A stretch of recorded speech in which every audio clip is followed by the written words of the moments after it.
Viral di media sosial, seorang pelajar SMP mengendarai mobil baru. Tampak dalam video itu, pelajar SMP tersebut sempat pamer hingga joget di mobil barunya. Namun tak berselang lama, kemudian mobil yang dikendarainya itu terbalik hingga rusak. Sontak saja kejadian tersebut menarik perhatian warganet hingga viral.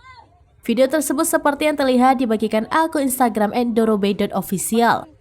Dalam video viral tersebut awalnya memperlihatkan seorang pelajar SMP tersebut asyik di dalam mobil SUV silver.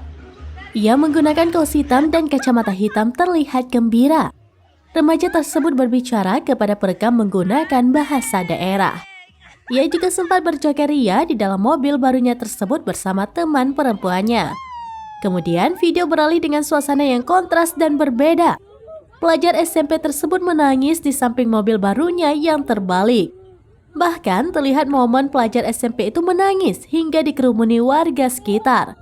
Terdengar pelajar SMP itu menangis sembari ketakutan akan kemarahan ayahnya.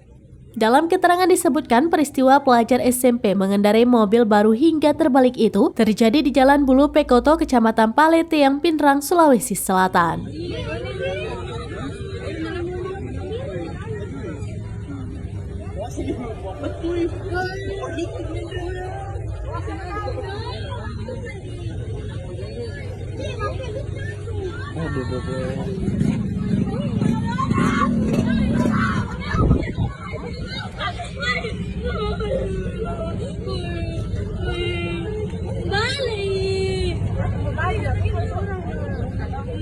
Ay, estamos aquí.